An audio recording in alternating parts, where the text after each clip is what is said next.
안녕하세요. 정보가 세상을 바꾼다의 인포뱅크입니다. 이번에 전해드릴 내용은 호주 새 정부 국익 우선 선택, 중국과의 관계 개선 거부에 대해서 한번 알아보도록 하겠습니다. 여러분의 구독, 좋아요, 그리고 필요하시면 알람 설정까지 부탁드리겠습니다. 지금 호주에 새 정부가 들어왔습니다. 노동당이라는 새 정부가 들어왔는데 이 노동당이 지금 중국 공산당과 결이 비슷하다고 중국이 판단하고 이전에 지금 호주와 중국과의 관계가 계속적으로 악화되어 왔었죠. 이러한 것들 때문에 철강도 수입 안 한다. 그리고 석탄도 수입 안 한다. 그러면서 지금 중국이 많이 어려웠었는데 이제 호주와의 관계도 개선하고 그리고 태평양 지역에서의 영향력도 더 확대하고 이러한 여러 가지 측면을 생각해서 호주와의 관계를 개선을 하려고 했는데 호주가 일가를 한 것이죠. 특히 호주와 같은 경우는 미국이 주도하고 있는 IPEF 그리고 쿼드 그리고 오커스 이 모든 군사동맹체, 경제동맹체에 포함이 되어 있는 중요한 나라죠. 그래서 호주를 흔들게 되면 태평양 지역에서의 권위 자체가 미국의 권위 자체가 떨어지는 가장 큰 문제가 된다는 거죠. 그리고 또한 호주와 같은 경우는 파이브 아이즈의 중요 국가이기도 합니다. 이전과 같은 경우는 호주는 굉장히 친중적인 행동을 벌여왔었죠. 그러나 지금 중국의 그 야욕이 드러난 현 상황, 이러한 상황에서 이 호주와 중국과의 관계는 더욱더 어려워졌고 작년과 같은 경우는 철광석도 수입 안 한다. 그리고 해산물도 수입 안 한다. 석탄도 수입 안 한다. 그러면서 지금 석산 쇼가 벌어졌죠. 그래서 전력 쇼까지 벌어지는 그러한 상황에서 이제 호주와의 관계가 점점 좋아지면 미국의 힘도 내리고 그리고 우리도 더 잘 살고 그리고 너희 호주도 잘 살지 않겠느냐 라는 말을 하면서 이 호주를 구슬렸던 것이죠. 그러나 그렇게 하지 않았다라는 말이 나오면서 이 내용이 무엇인지 한번 자세히 알아보도록 하겠습니다. 지금 새롭게 들어선 호주 공산당의 호주 노동당이 노동당 새 정부가 중국에 일가를 퍼부었습니다. 중국 너희와의 관계가 그렇게 지금 중요치 않다. 먼저 국익을 챙기겠다라고 발표를 하게 된 것이죠. 지난 5월 호주 총선의 결과로 9년 만에 정권 교체가 이루어지면서 중국이 호주와의 관계를 개선하려고 추파를 던진 거예요. 그런데 이 호주가 거부를 하게 된 것이죠. 결국 헌물을 켜게 된 것입니다. 그리고 중국이 공을 들이고 있는 태평양 섬나라들과 관계를 돈독히 하면서 지금 호주가 중국을 오히려 회방을 놓고 있는 상황입니다. 특히 피지와의 관계를 더욱더 돈독하게 하는 상황. 그래서 지금 현재 태평양 지역에서 가장 큰 나라가 피지인데 이 피지를 잡고 흔드는 나라가 누구냐? 지금 호주라는 사실이죠. 그래서 피지와 같은 경우는 IPEF에 참가할 정도로 지금 들어와 있는데 이 피지를 흔들게 되면서 전체적인 판이 흔들리고 있는 현 상황을 볼 수가 있게 되겠죠. 지난 12일 피지 수도 수바에서 태평양 제도 포럼이 열렸는데 이곳에서 태평양 섬나라들과 단결을 주장하고 나선 것입니다. 솔로몬 제도와 중국과의 최근 안보 협정의 우려를 표하면서 호주가 솔로몬 제도는 이번 포럼에서 외국 군사기지까지 유치 거부 의사를 밝히게 된 것이죠. 그래서 결국은 솔로몬 제도를 통해서 이 매개체로 해서 이 태평양 지역에 군사적인 영향력을 끼치려고 했던 중국이 사실상 망가졌다라고 보시면 되겠습니다. 자, 이야기는 더 깊이 한 걸음 들어가 보도록 하겠습니다. 이번에 준비한 내용은 호주 새 정부 국익우선 선택, 중국과의 관계 개선 요구 거절입니다. 호주 신임 총리가 11일 관계 개선을 원한다면 수용하라 라고 하면서 중국 측이 제시한 요구사항에 대해서 거부사를 밝혔습니다.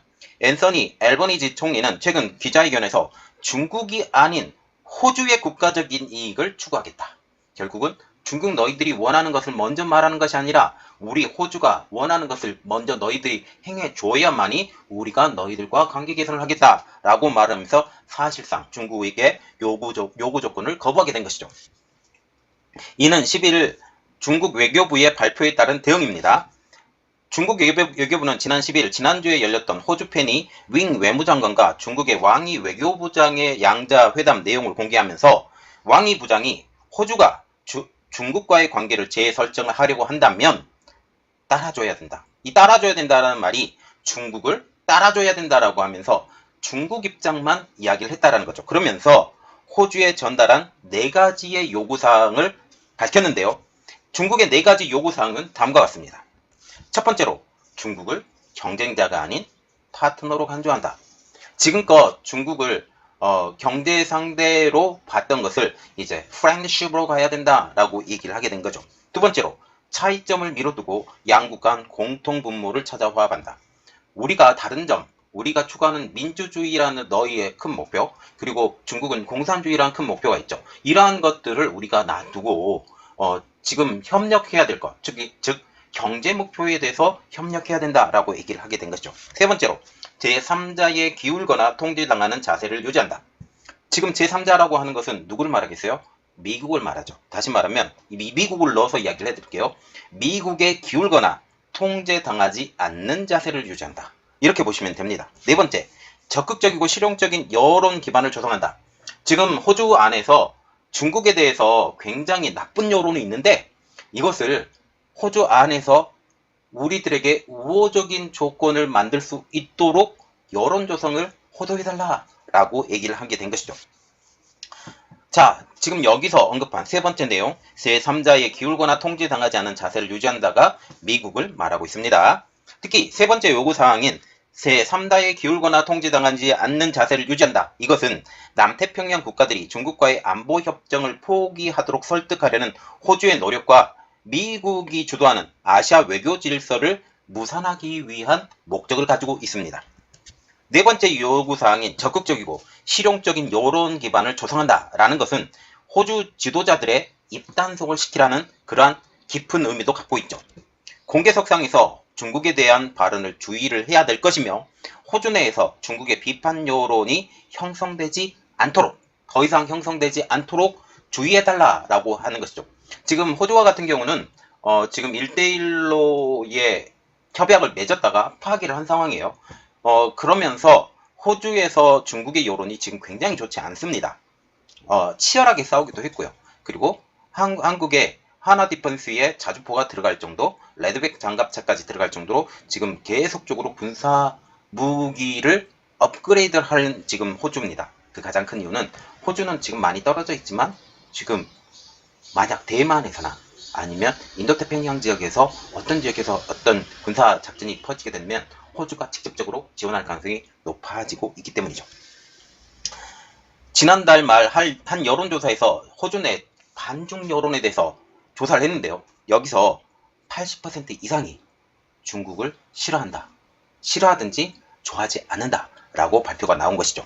네 가지 요구사항 외에도 왕이 부장은 화웨이의 5G 금지령 해제, 그리고 호주의 내정 간섭 금지법 폐지, 이러한 내용의 세부적인 요구사항도 전달한 것으로 알려지고 있습니다. 호주와 같은 경우는 지금 5G 전에 4G와 같은 경우는 이전에 화웨이 제품을 거의 대부분 썼어요. 80% 정도를 쓴 것으로 알려지고 있는데 지금 호주가 화웨이의 5G 제품, 5G 통신망을 안 받아들이겠다 말을 하면서 화웨이가 아주 진출을 하기 어려운 상황이 되었습니다. 이 상황을 풀어달라 라고 말을 했고, 내정 간섭 금지법, 우리가 어떤 일을 하든지 너희들은 아무 소리 말고 입 닥치고 있어 라고 말을 하게 된 거죠. 자, 그러면 우리가 중요하게 보는 것은 왜 중국이 호주와의 관계를 개선을 하려고 하느냐, 그 목적이 무엇이냐에 대해서 알아보도록 하겠습니다. 그 이유는 지난 5월 총선에서 호주 집권당이 보수 성향의 자유당에서 중도 좌파 성향의 노동당으로 9년 만에 정권이 교체된 것 때문입니다. 호주 정부는 지난 8일 왕이 부장과 호주의 윙 외무장관의 회담이 끝나자 곧 회담 내용을 발표하지 않고 24시간 이상 지난 10일에야 회담에 대한 중국의 입장을 발표했습니다. 이 성명에서 왕이 부장은 지난 수년간 양국 간 외교 관계가 비정상적, 자기들 생각으로 비정상적이죠. 비정상적이라고 말하면서 이렇게 악화됐다며 그 이유를 전임 정권인 스콧 모리슨 총리 정부의 책임을 돌렸습니다. 그는 전임 모리스 정부는 무책임한 언행을 일삼았다라고 하면서 맹비난을 하면서 양국 관계의 악화의 근본적 원인, 이것은 전임 모리슨 정부가 중국을 라이벌 또는 위협으로 간주했기 때문이라고 주장을 하고 있습니다. 이번에 열린 호주 중국 간 외무장관 회담은 양국 사이에서 거의 3년 만에, 지금 호주와 중국과의 관계는 굉장히 어려워졌기 때문에 3년 동안 외무장관 협의가 거의 없었는데 이 3년 만에 이루어진 고위급 회담이었다는 사실이죠. 양국 관계는 2020년 모리슨 전 총리가 코로나19의 기원이 누구냐? 라는 그러한 이야기를 했고, 여기에 호주 자체적으로 독립조사단의 가동을 요구하면서 급속히 악화되었습니다. 결국은 우한, 특히 중국의 우한, 너희 쪽에서 이 코로나19가 시작이 되었다라고 주장을 했던 것이죠. 중국은 호주 농가와 수출업체를 상대로 무역보복을 가합니다. 그리고 통관 작업을 지체를 시켜버려요. 지체를 시켜버리면서 지금 해산물과 같은 경우는 완전 폐기를 시킬 수밖에 없고 농산물도 썩어 나가는 이러한 현상까지 발현을 시키게 했죠. 그렇지만 호주는 이에 굴복하지 않고 강경한 자세를 유지했습니다. 지금 수출이 줄었음에도 불구하고 이러한 것들, 특히 석탄과 같은 경우는 수출을 대부분 줄였죠. 대부분 줄였는데 여기를 누가 받아먹었냐? 한국, 일본, 인도 여러 나라들이 이렇게 받아서 호주의 타격을 분산을 시켜줬어요. 좌파 성향의 새 노동당 정부는 전임 모리슨 정부와 외교 정책에서 차별화를 시도하고 있다라는 분석이 나오고 있습니다. 중국에 대해서는 한결 전임 정부보다 완화된 태도를 나타냈고 기후변화 행동에 대해서도 더 적극적인 지원 의사를 보였다는 것이죠. 지금 기후변화 협약과 같은 경우는 러시아의 우크라이나 침공 이후 완전히 망가진 상황. 그럼에도 불구하고 호주는 이것을 지원을 했다라는 그런 의사를 보이면서 지금 중국이 주도로 지금 기후변화 협약이 이끌어져가고 있어요. 이미 미국은 다시 들어갔죠. 다시 들어갔지만 현재는 미국은 어정쩡한 상황이지만 이것이 중국 주도로 돼 있기 때문에 우리 정책에 잘 따라가고 있다라고 생각을 하게 된 것이죠. 그리고 솔로몬 제도 등 남태평양 주변국의 목소리에도 더 귀를 기울이기로 한 것입니다. 이 모든 것들이 보면 중국이 원하는 정책과 일맥상통한다고 중국은 생각을 했던 것이죠. 중국은 이러한 차별화된 정책, 새로운 노동당 정책에 편승해서 전임 자유당 정부와 더 갈라놓으려고 했다라는 것이 전문가들의 분석입니다. 호주 전략연구소인 ASPI의 마이클 슈브리치 국방장관은 중국의 이러한 호주 공세가 호주에서 거의 설득력을 얻지 못할 것이라고 말하고 있습니다. 슈브리치 장관은 중국은 분명히 이전 정부에 대해 야박한 평가를 하며 이전 정부와의 관계를 비난하려 하고 있다라고 하면서 그러나 새 정부는 중국 정부의 산하기구들의 행동이 조직적이라는 점을 간파하고 상당히 명확한 견해를 유지하려고 하고 있다라고 말하고 있습니다. 슈브리츠 장관은 중국이 이전 정부와 차별하기 위한 노동당 정부의 시도를 자신들에게 유리한 쪽으로 해석을 하고 그리고 이것을 활용하려고 하고 있으며 그리고 그들의 정치적 쐐기를 박는 일을 될 수 있기를 바라고 있다라고 하면서 중국의 검은 속셈을 꿰뚫어 보고 있죠. 이러한 슈브리츠 장관의 분석은 중국과의 외교 관계에서 호주의 국익을 추구하겠다라고 한 앨버니지 총리의 이날 발언으로 확인이 된 것입니다. 그래서 호주는 자국 이득 우선 이렇게 보시면 되죠. 앨버니지 총리는 우리가 할 수 있는 영역에서 중국과 협력하겠다라고 하면서 이전 정부의 강경 노선을 일부 완화할 것임을 시사했음에도 불구하고 모든 국가와 우호 관계를 맺으려 하지만 필요할 때는 호주의 이익을 지킬 것이라고 강조를 한 것입니다. 호주의 이득이 되지 않는다면 그 관계는 계속적으로 유지되기 어렵다라고 얘기를 한 게 된 것이죠.